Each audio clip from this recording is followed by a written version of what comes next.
साक्षी के पैदा होते ही उसकी माँ गुजर जाती है, जिसके बाद उसके पिता आलोकनाथ अकेले ही उसका पालन पोषण करते हैं। 16 साल की उम्र से ही साक्षी ने घर चलाने के लिए नौकरी शुरू कर दी थी। बेटी से बढ़कर एक बेटे की तरह वो अपने पिता को कंधे से कंधा मिलाकर काम में हाथ बटाती रहती है। साक्षी, मेरे होते हुए तुझे नौकरी करने की कोई जरूरत नहीं है। तेरे हर शौक पूरे करने के लिए मैं अभी जिंदा हूँ। और आपकी शौक का क्या पापा?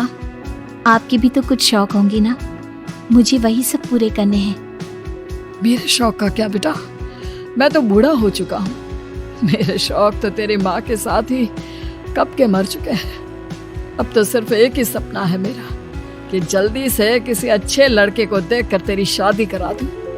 क्या पापा, आपकी हर बात मेरी शादी पर आकर ही क्यों अटक जाती है? अगर मैं चली गई तो आपका ख्याल कौन रखेगा? इसलिए मैं आपको छोड़कर कहीं नहीं जाऊंगी। अरे बेटा, एक ना एक दिन हर लड़के को जाना ही पड़ता है, तुझे भी जाना तो होगा ही। अपने पिता की बातों से निराश होकर साक्षी अपने रूम में चली जाती है। पिता से दूर होने के ख्याल से ही वो फूट फूट कर रोने लगती है। कुछ दिनों के बाद, आलोकनाथ जी, हमारी नजर में एक लड़का है। उसके पास बंगला, कार, सब कुछ है। सुना है करोड़पति लोग है वो। आप कहे तो आपकी बेटी के लिए बात करूं? अरे लेकिन हमारे इतने बड़े परिवार में अपनी बेटी ब्याहने की हैसियत नहीं है। उन सब की चिंता मत कीजिए। उन लोगों को दहेज वगैरह कुछ नहीं चाहिए। वो लोग तो सिर्फ अपने परिवार के लिए गुणी और संस्कारों से परिपूर्ण बहू चाहते हैं। अगर ऐसी बात है तो आप उन लोगों से मेरी बेटी के बारे में बात कीजिए।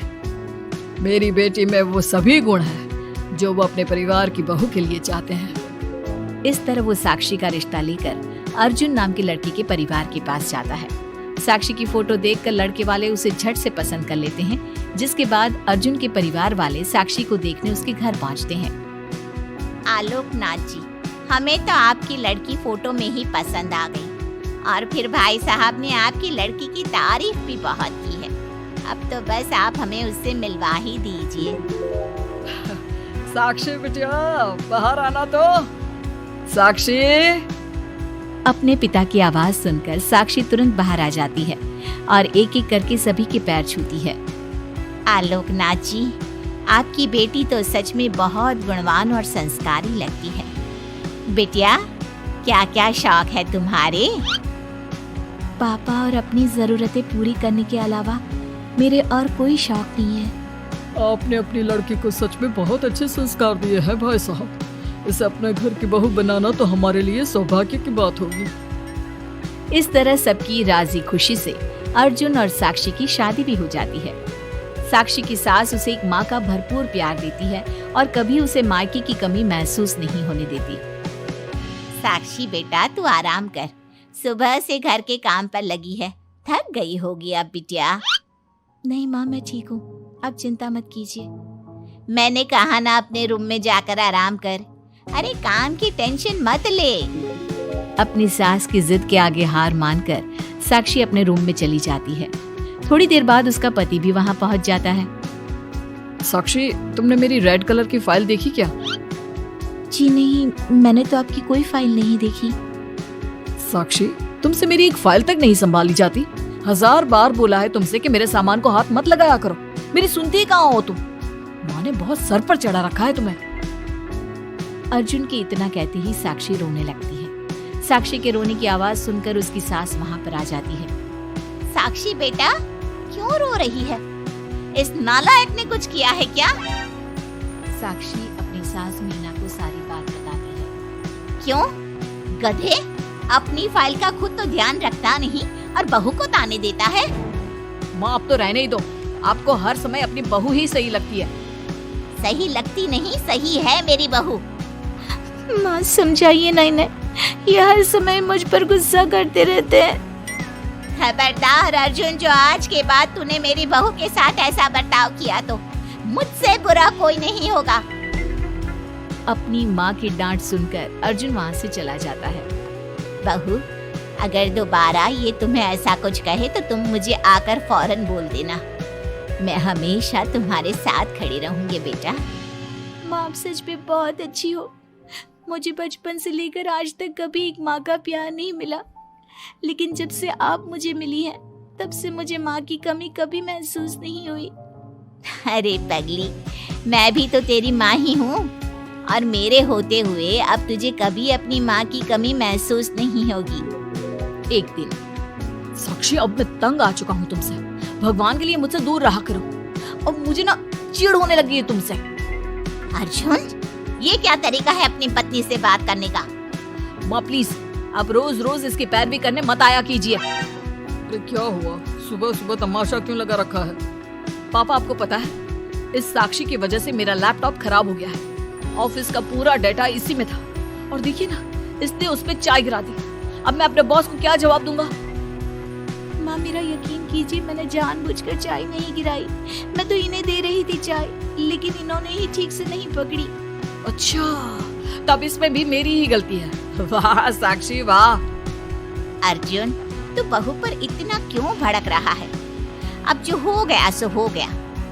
सुन लेना ऑफिस में थोड़ी सी डांट। अब अपनी बीवी के लिए इतना तो कर ही सकता है ना तू? मैं आपके लिए दूसरा लैपटॉप ले आऊंगी, आप परेशान मत होइए। कोई जरूरत नहीं है उसकी, मैं खुद ले लूंगा। मेहरबानी करके अब मेरे सामान से दूर रहना। इतना कहकर अर्जुन वहां से चला जाता है, जिसके बाद साक्षी फूट फूट कर रोने लगती है। चुप हो जा बेटा, उसकी बातों का बुरा मत माना कर। अरे वो तो पागल है। मीना के इतना कहते ही साक्षी उसे कसकर गले लगा लेती है। माँ, आप नहीं होती तो मेरा क्या होता? मैं बहुत भाग्यशाली हूँ जो भगवान ने मुझे सास के रूप में मेरी माँ लौटा दी है। बेटा, जीवन में ये सब चलता ही रहता है, ऐसी बातों को दिल पर नहीं लगाना चाहिए। चल अब अपने आंसू पोंछ और मेरे साथ काम में हाथ बटा। इतना बोलते ही मीना रसोई की तरफ चल देती है। साक्षी भी अपनी सास के पीछे चल देती है और सभी बातों को भूलते हुए खुशी खुशी काम पर लग जाती है। मन ही मन साक्षी अपनी सास को हर जन्म में अपनी माँ के रूप में मांगने के लिए भगवान से प्रार्थना करती रहती है। ऐसे ही दिन बीतते रहते हैं। मीना हर समय ढाल बनकर अपनी बहू के लिए खड़ी रहती। तभी एक दिन पड़ोसी, मीना, तूने अपने बेटे के लिए यह कैसी बहू चुनी है, जिसकी माँ उसके पैदा होते ही गुजर गई? अरे ये तो कुलक्षणी है। ऐसो के घर का तो पानी भी नहीं पीना चाहिए, और तूने उस घर से लड़की चुन ली। ये सब फालतू बातें हैं, ऐसा कुछ नहीं होता। मीना, तूने उस बिन माँ की बहू को बहुत सर पर चढ़ा कर रखा है। अभी भी वक्त है, संभाल ले उसे। कहीं ऐसा ना हो कि तेरे हाथों से फिसल जाए तेरी बहू। ये तुम लोग क्या बोल रही हो?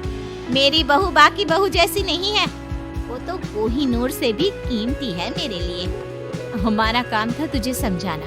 बहू को कभी भी बेटे से बढ़कर प्यार नहीं देना चाहिए, वरना उन्हें बिगड़ते देर नहीं लगती। और यहाँ तो तेरी बहू बिन माँ के पली बड़ी है। न जाने उसके बाप ने कैसे संस्कार दिए होंगे उसे। चुप करो तुम लोग, मैं अच्छे से समझती हूँ तुम लोग मुझे मेरी बहू के खिलाफ भड़काना चाहते हो। देख मीना, हम तेरी सहेलियां हैं, तुझे भड़काकर हमें कुछ नहीं मिलने वाला, लेकिन बहू को इतना सर पर चढ़ाना ठीक नहीं। हमारा काम तो सिर्फ तुझे आगाह करने का था, बाकी मानना न मानना तेरी मर्जी। चल मीना, अब हम लोग चलते हैं, तू अपना ध्यान रखियो। इतना बोलकर सभी लोग वहां से चले जाते हैं, जिसके बाद मीना घंटों तक सोच में डूब जाती है और अपने बहू के प्रति इतनी सारी बातें सुनकर कहीं ना कहीं उसके मन में भी साक्षी के लिए हीन भावना जन्म लेती है। तभी वहां पर साक्षी भी आ जाती है। माँ जी, ये लीजिए चाय। रख दे और जा। क्या हुआ माँ जी, आप कुछ उखड़ी उखड़ी सी लग रही हैं। कहाँ ना जा यहाँ से, एक बार में तुझे सुनाई नहीं देता क्या? अपनी सास का बदला सा व्यवहार देख साक्षी तुरंत वहां से चली जाती है। अगले दिन, बहू, आ बहू, कहाँ चली गई? साक्षी! जी माँ जी। ये क्या, घर इतना गंदा कैसे हो रखा है? कभी हाथ पैर भी मार लिया कर इधर उधर। वैसे तो सारा दिन घर में नाचती रहती है। मैं अभी पूरा घर अच्छे से साफ कर देती हूँ माँ जी। एक हाथ में झाड़ू और दूसरे हाथ में बाल्टी लिए साक्षी चुपचाप घर के कामों में लग जाती है। शाम में, साक्षी, ऑफिस में मेरी कल बहुत जरूरी मीटिंग है, मेरे कुछ कपड़े प्रेस कर दो, मुझे कल जल्दी निकलना है। जी अभी कर देती हूँ। साक्षी अर्जुन के कपड़े प्रेस कर ही रही होती है, तभी उसके ससुर उसे आवाज लगा देते हैं, जिस पर वो भागते हुए उनके पास जाती है। और थोड़ी देर बाद जब रूम में आती है तो वो देखती है कि अर्जुन के कपड़े बुरी तरह से जल चुके थे। मैंने कहा था ना तुमसे कि कल ऑफिस के मीटिंग में मुझे यही कपड़े पहनने हैं, उसके बाद भी तुमने मेरे कपड़े जला दिए। मुझे माफ कर दीजिए, मुझसे गलती हो गई। ये कोई छोटी मोटी गलती नहीं है, समझ में आ रहा है तुम्हें? शोर की आवाज सुनकर अभय और मीना भी वहां पहुंच जाते हैं। क्या हुआ, तुम दोनों लड़ क्यों रहे हो? पापा देखिए ना, इसने मेरी नई शर्ट जला दी जो मैं कल मीटिंग में पहनने वाला था। तो उसे मैंने ही आवाज दी थी, इसलिए वो शायद जल्दबाजी में प्रेस का बटन बंद करना भूल गई होगी। पापा अब आप भी माँ की तरह इसका साथ दे रहे हैं। अर्जुन, इस बार तू सही है और बहू गलत। आखिर वो इतनी लापरवाह हो कैसे सकती है? माँ जी प्लीज मुझे माफ कर दीजिए। अब तुम्हारी सजा ये है कि अभी और इसी वक्त तुम मेरे बेटे के लिए हूबहू ऐसी ही शर्ट ढूंढ कर ले आओ। जाओ। तुम्हारा दिमाग खराब हो गया है क्या? इस समय कहाँ जाएगी हमारी बहू? और अब तो सारी दुकानें भी बंद होने वाली होंगी। अगर दुकानें बंद हो भी गई होंगी तो उसे खुलवाकर मेरे बेटे के लिए शर्ट लेकर आओ। माँ रहने दीजिए, इन सब की कोई जरूरत नहीं है। पापा ठीक कह रहे हैं, इस समय कहाँ जाएगी ये? मैं कोई दूसरा शर्ट पहन लेता हूँ। मैंने जो कह दिया सो कह दिया। अब गलती इसने की है तो सुधारना भी इसे ही पड़ेगा। जाकर शर्ट लेकर आओ। मीना की बातें सुनकर साक्षी रोते हुए वहां से चली जाती है और रात के 10 बजे तक पति के लिए दुकानों पर जाकर कपड़े ढूंढती रहती है। थक हार कर करीब 12 बजे साक्षी कपड़े लेकर घर पहुंचती है। अर्जुन की ऑफिस के मीटिंग के लिए तुम्हें हूबहू वैसे ही कपड़े मिले या नहीं? ये रहे कपड़े मम्मी जी। साक्षी अपनी सास को कपड़े देकर जा ही रही थी कि मीना उसके हाथ में चोट देखती है। ये चोट कैसे लगी तुझे? पता नहीं, जल्दबाजी में शायद किसी चीज से लग गई होगी। इतनी बड़ी हो गई हो, अब अपना ध्यान रखना कब सीखोगी? आप तो जानती ही हैं माँ, मैं बिन माँ की पली बड़ी हूँ। माँ के ना होने के कारण मेरे सर पर इतनी जिम्मेदारियाँ थी जिन्हें निभाते निभाते मैं खुद का ख्याल रखना ही भूल गई। लेकिन आप जानती हैं माँ, मुझे अब भगवान से कोई गिले शिकवे नहीं है, क्योंकि भले ही उन्होंने मुझसे एक माँ छीनी है, लेकिन उन्होंने आपको मुझे दिया है और अब आप ही मेरी माँ हैं। इतना कहकर साक्षी माँ से चली जाती है। साक्षी की बातों को सुनकर मीना को भी अपने कहे और अपनी गलतियों पर पछतावा होने लगता है, इसलिए वो बिना खाए पिए ही सो जाती है। अगले दिन, माँ जी कल का सारा खाना तो ऐसे ही पड़ा है, आपने अच्छे से खाना नहीं खाया था क्या? मुझे भूख नहीं थी कल। साक्षी अपनी सास के दर्द को समझ जाती है और उसका हाथ पकड़ते हुए कहती है, चलिए माँ जी, मैंने आपके लिए आपकी फेवरेट छोले भटूरे बनाए हैं। आपने कल रात से कुछ नहीं खाया था ना, इसलिए सुबह उठते ही मैंने पहले आपके लिए खाना बनाया है। खाना तो तूने भी नहीं खाया होगा ना, चल जाकर पहले तू खा ले। माँ जी क्या हम साथ बैठकर खाना नहीं खा सकते प्लीज? बहुत दिन हो गए हैं। साक्षी के इस तरह बोलने से मीना का दिल पिघल जाता है और वो मान जाती है। साक्षी मीना के लिए खाना लगाती है, जिसका पहला निवाला मीना अपनी बहू को खिलाती है। मुझे माफ कर दे बेटा, मैं जानती हूँ पिछले कुछ दिनों से मैंने तुझे बहुत चोट पहुँचाई है, हो सके तो मुझे माफ कर देना। नहीं नहीं माँ जी, आपका पूरा हक है मुझे डांटने का। मुझे आपकी किसी भी बात का कभी बुरा नहीं लगा। अपनी सहेलियों की बातों में आकर मैंने अपने दिल में तेरे लिए नफरत पाल ली थी, लेकिन कल जब तुझे रोते बिलखते देखा तो मेरी ममता फिर से लौट आई।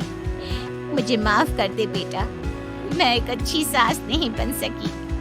किसने कहा आपसे कि आप अच्छी सास नहीं हैं? आप तो वर्ल्ड की बेस्ट सास हो, और सच कहूं उससे भी बढ़कर बेस्ट बेस्ट बेस्ट बेस्ट मेरी माँ हो आप। इतना कहकर साक्षी अपनी सास को गले लगा लेती है और उसके बाद दोनों पहले की ही तरह हंसी खुशी साथ रहने लगते हैं।